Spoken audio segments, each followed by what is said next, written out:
On this very auspicious day, we welcome to our program Mr. Javier Ortiz from Peru, who on the full moon day, Guru Purnima, July the 9th last, received the Medal of Merit from Maharishi's Global Administration through Natural Law from Maharishi. And he received this Medal of Merit for his extraordinary work in bringing a better fortune to his people, to the people of Peru. Javier, welcome to the Maharishi channel. It's a joy to have you with us. Thank you very much, Bevan. It's really a great honor and a pleasure to be here and to be interviewed with you. And really, to be in the Maharishi channel is something very important.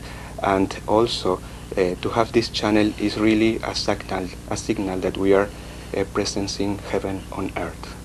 Very good. Thank you, Javier. And I remember that some time ago there was a lot of discussion around the world in all the news media about a weather phenomenon called El Niño, and that this was quite dangerous for Peru particularly.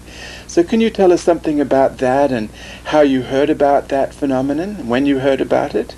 Yes, more or less since 1 year or even more, we knew that this phenomena was going to come to our country, and the meteorologists were saying that this phenomena was going to be something very strong. Mm-hmm. When the phenomena came to the country, actually was the worst in 150 years. Uh-huh. This phenomena comes more or less every 10 or 12 years to the country, and when we knew that this thing was going to happen, then we started to inform to the government officials and to Mm-hmm. the press that we can avoid these effects. When did you make that offer to the government that you could actually have some effect on preventing the negative influence of El Niño? Since April and May, we started to make our offers. We present projects to the President Fujimori, to the Interior Minister, and to the Chief of the National Police, and also to some mayors of some cities. And we didn't get an answer from our offers. But I understand that the city of Puno began to respond to your offers after some time? Yes, around September we started to offer this to Puno. I had to travel there to give some courses for the public, and then we had the opportunity to talk with a few schools. Then we told them about the effects of the transcendental meditation for the students, and they were very happy to start. How many students actually learn transcendental meditation in the schools in Puno? In December we started with 3 schools.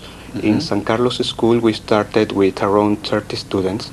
In Prescott School with other 30 students. And in Chejonia School, that is an orphan school where the students live there, we initiated 80 students. They were practicing together morning and evening transcendental meditation since December, and the effects were very good. And in the meantime, was El Niño, this weather phenomenon, was it affecting the whole of Peru? Did it really have that bad effect that was predicted? Well, since September was noticed in Puno a drought, because since then the rains should come. Yes. And in December, when we started the project, the rains were not coming yet to the area. So when we started to give the first TM lecture, was surprising, and then started the rain. Really? Yeah. And the people started to say that was like a miracle. Was this unique to Puno, or was the whole of Peru affected, or mostly that area where the meditators were meditating together? We're mainly in Puno and specific in the areas around the city. In other areas far, even in the province of Puno, it was not raining, and the drought was affecting the area. And did it have any effect on the agriculture in the area? The agriculture improved, actually even almost twice. The agriculture with the rains improved a lot, and also were discovered some old traditional methods of agriculture to don't allow that the crops were born by the ice wind that is in this town that is 4,000 meters over the sea level. 4,000 meters? Yes. Wow. That's very high. And how did it actually affect the students themselves? Was there some change when the students began practicing transcendental meditation in a group in the schools? How did it affect them? Well, the students started to improve their academic performance. The students that were having low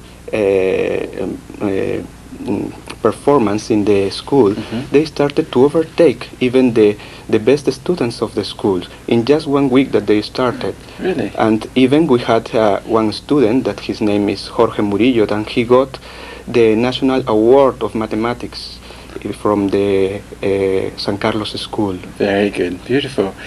Now, what about the effect on the general quality of life in Puno itself? We know the weather improved and it started to rain and agriculture improved. This is very good for in that time of drought. That's a fantastic thing. But how about the general quality of life in the city? Was that affected? For example, crime? Yes. Was that affected in some way? Yes, it was very interesting to know that in February, when is the time of Carnival and the festivals time of the city, that takes almost 1 month, and that is generally a time when crime rates rise very much.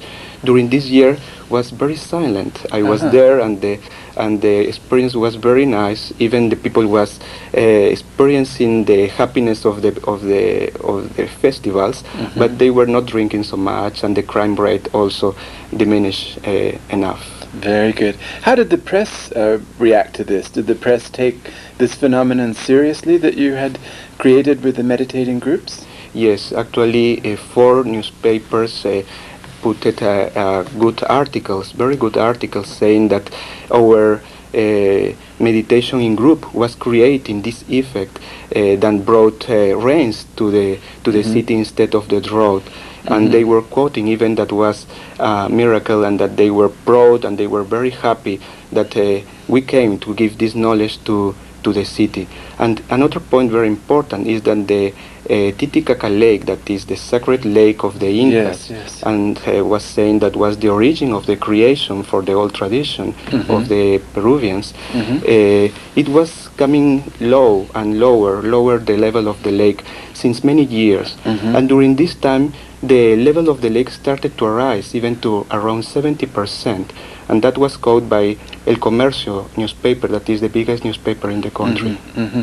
So that must have made the whole population very happy that the sacred lake of the nation was rising up again after it had dropped so low. Yes, even we went several times to meditate with the students to the lake. We went with boats there, so we feel that also that creates this effect.